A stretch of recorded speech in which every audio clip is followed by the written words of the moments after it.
Hello viewers, myself Niyati Jain. Today we are doing chapter number 5 arithmetic progression. तो सबसे पहले number पे हम अर्थमेटिक प्रोग्रेशन के कॉन्सेप्ट को समझेंगे। तो arithmetic means related two numbers and progression क्या होता है? लॉजिकल सीरीज, यानी कि जिसमें हम नेक्स्ट टर्म को प्रिडिक्ट कर सकें। अब टर्म क्या होता है, जैसे क्या होगा, पहले नंबर पे जो लिखा है वो फर्स्ट टर्म, फिर ये सेकेंड टर्म, ये थर्ड टर्म एंड ये फोर्थ टर्म। अब हम जानते हैं arithmetic progression is a list of numbers in which each term is obtained by adding a fix number to the preceding term except the first term. देखो, इसके लिए मैं एक एग्जांपल देकर आपको समझाती हूँ। जैसे कि क्या लिखा है सीरीज में 2, 4, 6, 8।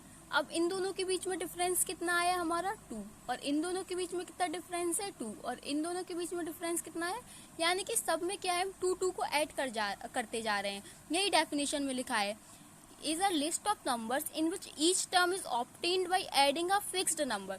हर एक टर्म कैसे आ रही है, एक फिक्स्ड नंबर को ऐड करके, यानी कि 2 + 2 4, 4 + 2 6, 6 + 2 8। और ये लॉजिकल सीरीज भी है कि हाँ, इसमें क्या है, दो का डिफरेंस आ रहा है।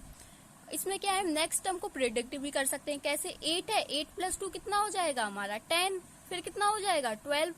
ये क्या हो गया हमारा अर्थमेटिक प्रोग्रेशन। इसमें हम कुछ टर्म्स है उन्हें और समझ लेते हैं, जैसे कि कॉमन डिफरेंस।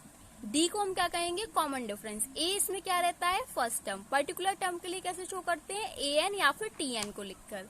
लास्ट टर्म यानी कि l, और n का मतलब होता है नंबर ऑफ टर्म्स। डी का मतलब होता है second term minus first term, यानी कि वही कॉमन डिफरेंस कितना चल रहा है इनका। अब जनरल टर्म को हम कैसे शो करेंगे, a + d, a + 2d, a + 3d। अब a और a + d कैसे हमें पता चला, देखो an का फॉर्मूला होता है a + n - 1 × d। अब n की वैल्यू में फर्स्ट टर्म निकालनी है तो कैसे निकालेंगे हम, a + 1 - 1 × d। कितना आ गया हमारा, a ही आ जाएगा, 1 - 1 0, और ये कितना 0 मल्टीप्लाई कर देंगे d से, तो हमारा कितना आंसर आ गया a। यही अगर हम यहाँ पे सेकेंड टर्म निकालिए तो क्या हो जाता है, 2 - 1, तो क्या बचता है a + d। थर्ड टर्म के लिए a + 2d। अगर थर्ड टर्म निकालिए तो 2 आएगा, फोर्थ टर्म निकालनी है तो 4 आएगा, और जितनी फिफ्थ टर्म निकालनी होती है तो 4 आता है। और लास्ट टर्म के लिए हम क्या लिख सकते हैं, a + nd। और लास्ट टर्म के लिए एक फॉर्मूला भी होता है a + n - 1 × d, यही सेम रहेगा इसके लिए भी। और SN क्या होता है, sum of all terms. Sum of all terms का फॉर्मूला क्या होगा, n/2 2a + n - 1 × d। और एक और भी फॉर्मूला होता है n/2 a + l, a + last term. ठीक है, अब क्या है, इन फॉर्मूला के यूजेस मैं क्वेश्चंस में भी बताऊंगी।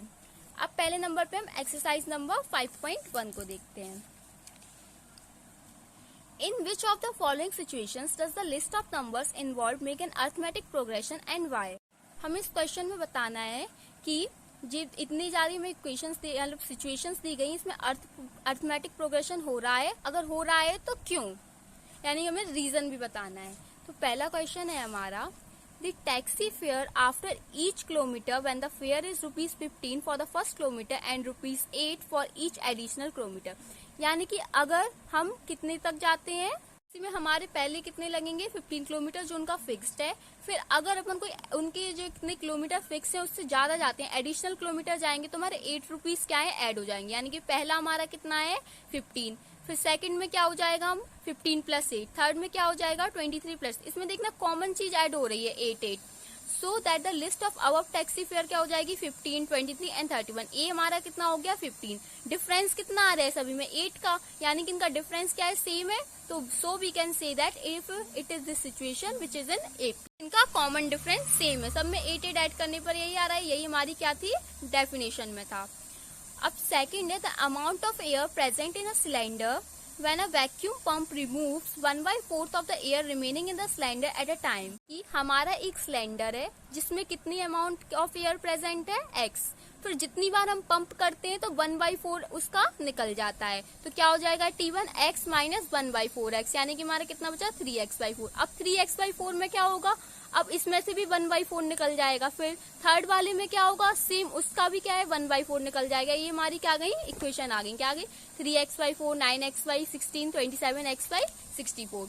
अब क्या करेंगे, ए हमारा क्या होगा 3x/4, फर्स्ट टर्म को क्या कहते हैं हम ए। अब इनका कॉमन डिफरेंस देखा तो सेम नहीं आ रहा है, इसका कॉमन डिफरेंस सेम नहीं है, यानी कि ये AP में नहीं है। अब थर्ड क्वेश्चन है the cost of digging a well after every meter of digging when it costs rupees 150 for his first meter and rises by rupees 50 for each subsequent meter. First question था वैसे ही है, देखना पहले इसके कितने लग रहे थे 150 और जैसे जैसे कि मीटर बढ़ता जाएगा एक एक के लिए तो क्या हो जाएगा 50 एक्स्ट्रा चार्ज लगेगा। उनका फिक्स्ड कितना था फर्स्ट मीटर का 150, फिर जैसे जैसे तुम्हारा बढ़ेगा तो 50 रुपीज एक्स्ट्रा लगेंगे। तो T1 150 हो गया हमारे, सेम A1 भी लिख सकते हैं। और ये क्या हो जाएगा 150 प्लस 50 200, 200 प्लस 50 250। ये हमारी क्या आ गई सीरीज आ गई। ए हमारा 150 है, जो कॉमन डिफरेंस कितना आया दोनों में सेम है 50, यानी कि हम कह सकते हैं एक सिचुएशन क्या है एपी में है।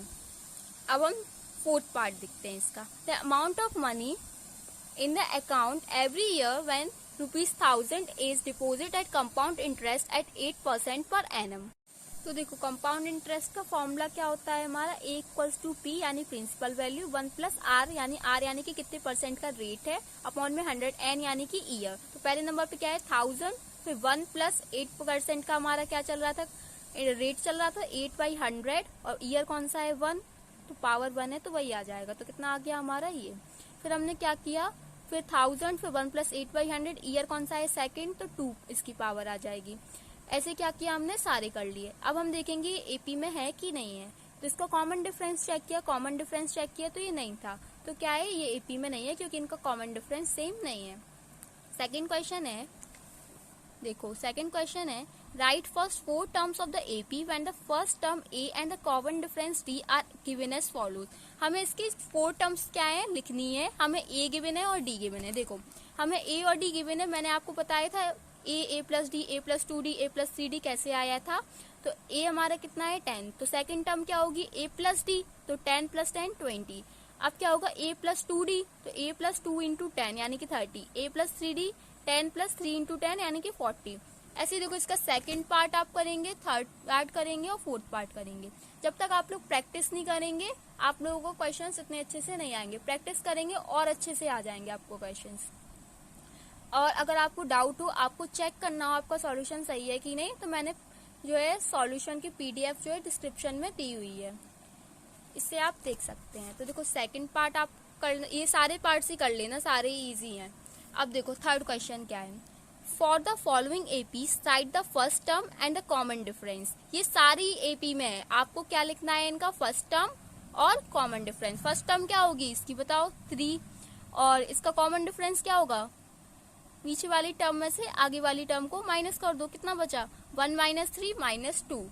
और हमें पहले ही दिया गया है कि ये एपी में है, तो हमें पता है कि इससे ये वाला माइनस किया तो भी हमारा कितना आया -2, और इससे इसे माइनस करेंगे तो भी -2 ही आएगा।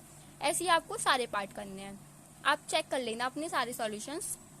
विच of the following are APs if they form an AP find the common difference d write 3 more terms. यानी कि क्या है हमें पहले चेक करना है एपी में है या नहीं है, और अगर एपी में है तो हमें कॉमन डिफरेंस लिखना है और 3 टर्म्स और लिखनी है। तो देखो हम पहला वाला देखते हैं 4 माइनस 2 कितना आया वहां पे डिफरेंस 2 का, 8 माइनस 4 4 का, यानी कि ये एपी में नहीं है क्योंकि इनका कॉमन डिफरेंस सेम नहीं है। अब देखो सेकंड पार्ट देखते हैं। सेकंड पार्ट है 2, 5, 2, 5/2, 3, 7/2। तो इसका डिफरेंस देखा 5/2 माइनस 2 कितना आया 1/2। थर्ड वाले में देखा 3 माइनस 5/2 1/2। इन दोनों का कॉमन डिफरेंस देखा 1/2, यानी कि एपी में है तो इनका कॉमन डिफरेंस क्या है 1/2। अब क्या है कितने टर्म्स तक गिवन था मैं 1 2 3 4, यानी मैं फिफ्थ टर्म निकालनी है तो क्या हो जाएगा a plus 4d। Fifth term निकालनी होगी तो क्या हो जाएगा a plus 4d। Third term होता तो a प्लस 2d। हमेशा एक माइनस करके लिखते हैं क्योंकि वहां फॉर्मूला होता है a plus n-1 into D. ठीक है, तो यही लिख दिया हमने, सारी इसकी बाकी की टर्म्स निकाल ली। सेम क्या करेंगे सारे क्वेश्चंस के आपको पार्ट करने हैं, और जिसमें डाउट हो आप चेक कर लीजिएगा। अब देखते हैं हमारा फिफ्थ क्वेश्चन क्या है। बहुत ही इजी क्वेश्चंस होते हैं, फिफ्थ पार्ट है ही नहीं, फिफ्थ क्वेश्चन है ही नहीं, आपको ये सारे करने हैं। Thank you. If you like the video then please subscribe my channel.